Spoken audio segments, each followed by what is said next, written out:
Hello everyone. Today I am going to explain you about the measures to reduce poverty.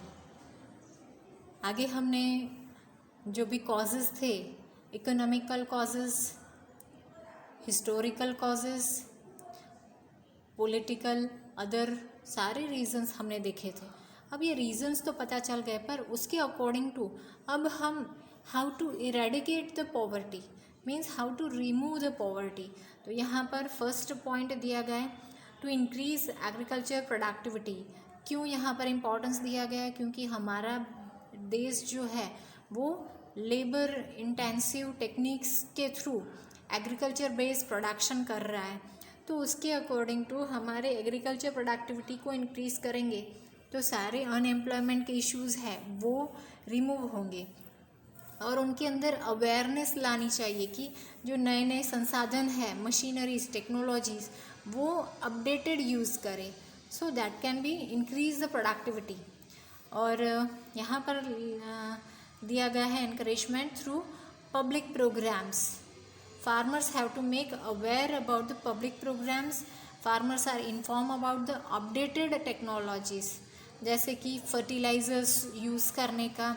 जो पहले natural fertilisers थे उसके according to come productivity होती थी.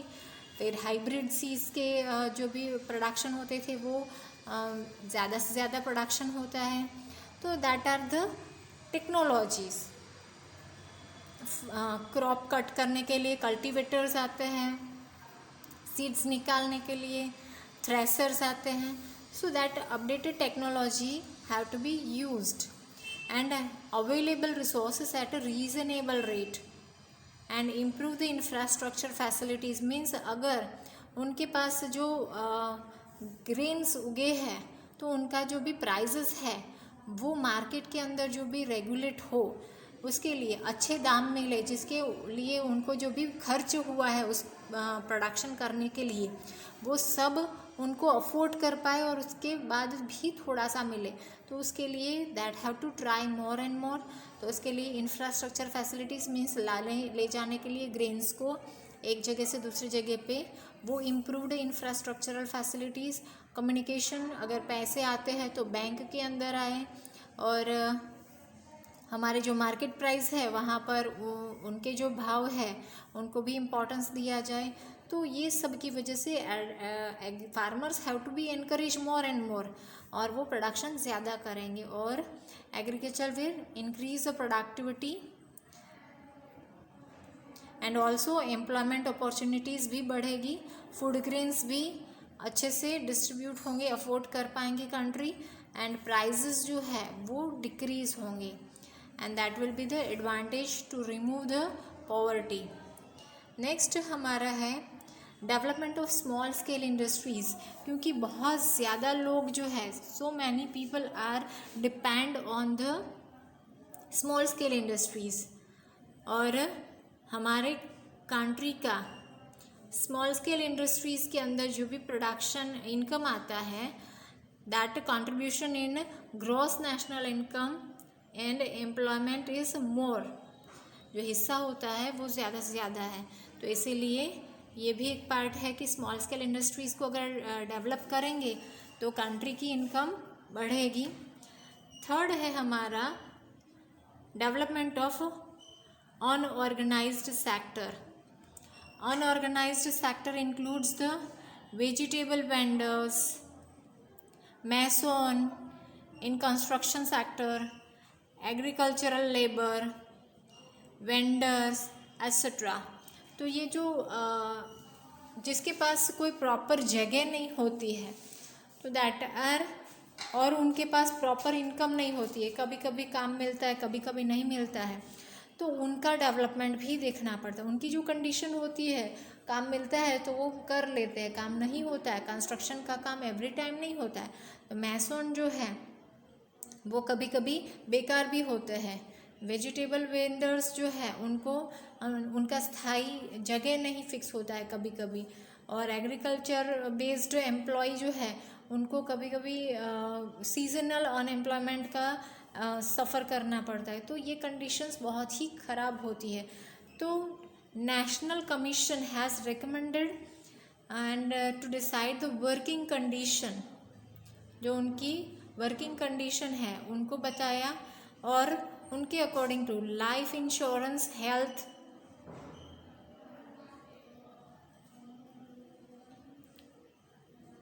उनको भी ये सारे लाभ मिले। Old age pension and other social securities को बढ़ावा मिला।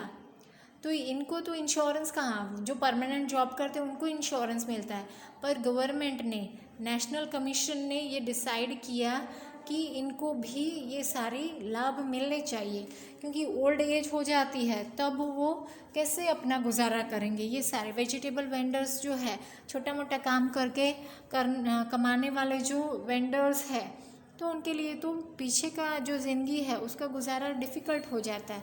तो उसके लिए that plans government have recommended, and for small and marginal farmers it is recommended to provide them with the irrigation facilities and loan and irrigation facilities भी दी गई थी। Next हमारा टॉपिक है use of appropriate tax policy. जो भी taxation होता है, जो वो जैसे रिच पीपल होते हैं उनको ज़्यादा से ज़्यादा टैक्स बर्डन दिया जाता है, क्योंकि इनकम के ऊपर इनकम इनइक्वालिटी होती है। तो government is collecting more and more tax from the rich people, and जो भी पुअर पीपल है उनको एम्प्लॉयमेंट ओरिएंटेड स्कीम और एम्प्लॉयमेंट वेलफेयर स्कीम इम्प्लीमेंट करके उनके डेवलपमेंट के लिए जो टैक्स के अमाउंट है वो वेलफेयर के लिए, पुअर पीपल के वेलफेयर के लिए यूज़ करते हैं।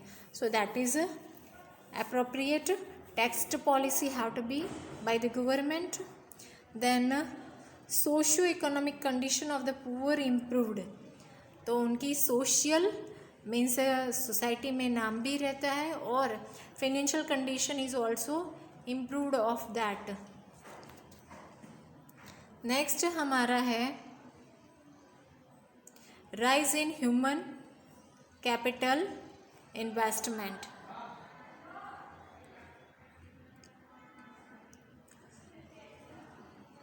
डेवलप्ड नेशंस के अंदर ह्यूमन कैपिटल इन्वेस्टमेंट मीन्स जो भी ह्यूमन है हमारे कंट्री में ज़्यादा है। Population is second largest country, populace country in the world. तो ये जो ह्यूमन है उनका मैनेजमेंट करना, उनके जो क्वालिटी है, स्किल है, एजुकेशन है, उनका हमारे कंट्री के अंदर योगदान देना, तो वो करने के लिए different programmes have to be implement by them.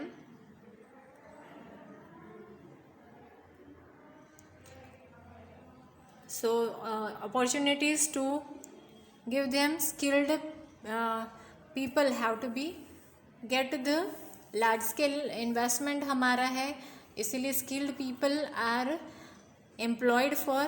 तो इसके लिए एम्प्लॉयमेंट अपॉर्चुनिटीज़ एंड चॉइसेस दिए जाते हैं वर्कर को कि अगर ज़्यादा पढ़े लिखे हैं तो यहाँ पर भी जॉब कर सकते हैं, यहाँ पर भी। So according to their they have to and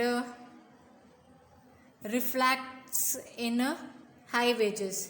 तो वर्कर को अगर स्किल्ड एम्प्लॉय है, ज़्यादा पढ़ा लिखा एम्प्लॉय है, एडुकेटेड एम्प्लॉय है, तो high wages person is getting.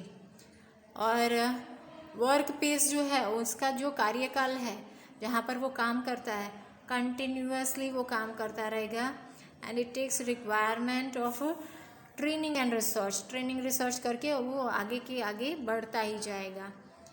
Next हमारा है, तो इसीलिए ह्यूमन को इन्वेस्टमेंट कहा गया है कि उसका बेहतर से बेहतर यूज़ किया जाए ह्यूमन फोर्स का। नेक्स्ट है हमारा goods and services at reasonable rate, जिसी को अफोर्ड कर पाए। Poor people also can be afford. तो बेसिक नीड्स होती है जिससे न्यूट्रिशन मिलता है, तो वो रीजनेबल रेट पर अवेलेबल हो। Food security of people should be avail eight reasonable rate. तो ये जो है रीजनेबल रेट मिलेंगे तो that is directly reduce the poverty. और पब्लिक डिस्ट्रीब्यूशन स्कीम जो है हमारी, दैट जो भी शॉप्स है, राशन शॉप्स, आपने नाम सुना होगा, अर्बन और रूरल एरिया में पुअर पीपल के लिए राशन शॉप्स आर ओपन्ड, और उसके अंदर रीजनेबल रेट पर food grains, kerosene and so many things are available. So during drought and scarcity, और ये जो कोरोना का जो भी चल रहा है इशू, पैंडेमिक, तो उसके अकॉर्डिंग टू गवर्नमेंट ने राशन शॉप्स के ऊपर रीजनेबल रेट पर या फिर free of charge they have distributed the grains. तो that is also the government scheme. तो ऐसी क्राइसिस के अंदर पॉवर्टी रिमूव करने के लिए government is trying best. Employment programmes, different programs are introduced by the government to eradicate the poverty। उसमें से एक है IRDP, फुल फॉर्म्स आ सकते हैं इंटीग्रेटेड रूरल डेवलपमेंट प्रोग्राम, या फिर सुवर्ण जयंती Gram Swarozgar Yojana. So that way program have to be introduced. और प्रोग्राम्स 6th 5 ईयर प्लान के अंदर ये इम्प्लीमेंट हुआ था। And to remove rural poverty, और IRDP ऑन 2 अक्टूबर 1980 को इम्प्लीमेंट किया गया था। Program have to be merged. The main objective of IRDP का objective encourage poor family for self employment, और सेल्फ एम्प्लॉयमेंट मीन्स काम मिल सके और उससे poverty line have to be raises, means वो अंडर पॉवर्टी है तो वो अपना पॉवर्टी रिमूव कर सकते हैं। Under that also so many programs are there. IRDP is also known as anti poverty program. बहुत ज़्यादा प्रोग्राम्स उसके अंडर में हैं। It includes the self employment programs, means खुद एम्प्लॉयमेंट जनरेट करना। जैसे कि किसी को स्किल है कि वो कपड़े अच्छे से सीता है तो उसके लिए मशीन गवर्नमेंट सब्सिडी रेट पर अवेलेबल करवाती है, और वो मशीन से ट्रेनिंग भी देते हैं और उसके साथ साथ उसको काम लेना। So that is IRDP is providing integrated rural development program. TRY SEM, training of rural youth and for self-employment। DWCRA, that is development of women and child in rural area। MWS, millions well scheme, means कुएं खोदने के लिए। CITRA, that is supplying improved toolkit to rural artisans, means जिसको बहुत अच्छे से artist है तो उनके लिए किट प्रोवाइड करते हैं। जैसे कि खुद काम अच्छा आता है तो तालाब खोदने के लिए spade and so many are there, कुदाल और वो सब वो किट देते हैं। Then Ganga welfare scheme. So this all are the welfare scheme have to be introduced through IRDP। On 1 April 1999 IRDP and other programmes integrated with it and merge हो गया, और वो बन गया दूसरा नाम स्वर्ण जयंती ग्राम स्वरोजगार योजना। ओके, IRDP 2 अप्रैल 1999 को SJGSY बन गया। ओके, IRDP कब इंट्रोड्यूस किया था? 2 अक्टूबर 1980 को, and that have to be merged in 1 April 1999 as a स्वर्ण जयंती ग्राम स्वरोजगार योजना। और उसके अकॉर्डिंग टू रूरल एरिया में apart from development, small traders, छोटे छोटे जो ट्रेडर्स हैं उनके, and that all have to be skill provide करना, इंफ्रास्ट्रक्चर फैसिलिटीज़ प्रोवाइड करना, टेक्नोलॉजी, लोन्स प्रोवाइड करना, दिस ऑल मार्केट के अंदर उनके जो गुड्स और सर्विसेज के जो भी रेट्स है वो संभाल के रखना। That all are given by the SJGSY। Next हमारा है wage employment scheme. Wage employment scheme जो है वो स्ट्रैटेजी है पॉवर्टी इरेडिकेट करने की, and it's having the multiple objective. बहुत ज़्यादा अलग अलग ऑब्जेक्टिव्स हैं, सिर्फ और सिर्फ एक नहीं। फिजिकल लेबर की जो भी इनकम है उनको बढ़ाना, और इस स्कीम में not only provide self employment पर in a slack season, but also provide employment during flood, drought, scarcity and other natural calamities के अंदर भी उनको एम्प्लॉयमेंट जनरेट करवाना। तो ये इंफ्रास्ट्रक्चर फैसिलिटीज़ रूरल एरिया में डेवलप करने के लिए, जो पहले रोड नहीं थे, तालाब डीप नहीं होते थे, तो इनके लिए ऑफ सीजन में भी उनको लेबर फोर्स एम्प्लॉय करवाना। So that is tried for the rural area. It tries to labour should get proper salary. Wage employment scheme includes, और इसके अंदर दो और योजना आते हैं, Jawahar Rozgar Yojana and employment assistance scheme. So this are the two schemes under the wage employment scheme. Prime minister Rozgar Yojana, that is PMRY। इसके अंदर 90s के जो थे एम्प्लॉयज़ जनरेशन, तो वो जो सेक्टर था उसके अंदर public sector negative growths are noticed. Public sector means government sector के हैंडओवर होते थे वो, उसके अंदर प्रॉफिट न होते हुए लॉस होने लगा। On the other hand unemployment rates are rising fast, और अनएम्प्लॉयमेंट भी बढ़ने लगा था। और जो पब्लिक सेक्टर थे जैसे कि रेलवेज़ है, पोस्ट डिपार्टमेंट है, तो इसके अंदर जो पब्लिक सेक्टर है उसके अंदर प्रॉफिट नहीं होने लगा था। बहुत ज़्यादा बड़े बड़े इंडस्ट्रीज़ थे जो गवर्नमेंट के हैंडओवर थे, वो सब में। On this situation prime minister Rozgar योजना was started, self-employment with the objective of starting ventures to provide employment to educated unemployed, means जो पढ़े लिखे हैं उनको एम्प्लॉयमेंट जनरेट करवाना। Okay, that is prime minister Rozgar योजना। नेक्स्ट हमारा है national rural employment guarantee act.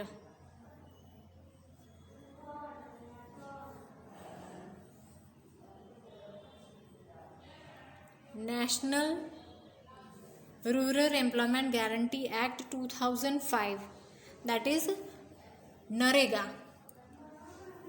NREGA जो है 2005 के अंदर एक्सेप्ट किया गया, एंड उसके अंदर जो भी one person for a family employment जो था वो एक फैमिली के अंदर से मिनिमम एक पर्सन को फैमिली के एम्प्लॉयमेंट जनरेट करवाना, और वो भी कितने दिन के लिए, 100 डेज के लिए, एंड रूरल के अंदर, और urban population as well as lower और मिडिल फैमिली क्लास। तो इनके लिए 100 डेज के लिए government is arranging for the employment, पर वो उसके लिए वो सर्च करता हुआ होना चाहिए। और 2009 में NREGA was reformed as Mahatma Gandhi national rural employment guarantee act, that is MG NREGA. पहले सिर्फ नरेगा था और उसका नेक्स्ट सेशन में बन गया MG नरेगा। ओके, 2009 के अंदर MG नरेगा हो गया। देन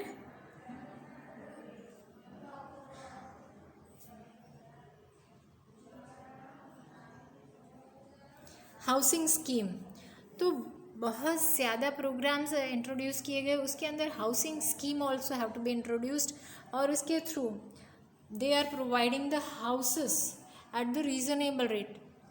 जो स्लम एरिया में रहते थे उनके लिए ये फैसिलिटीज़ बहुत ही मायने रखती थी।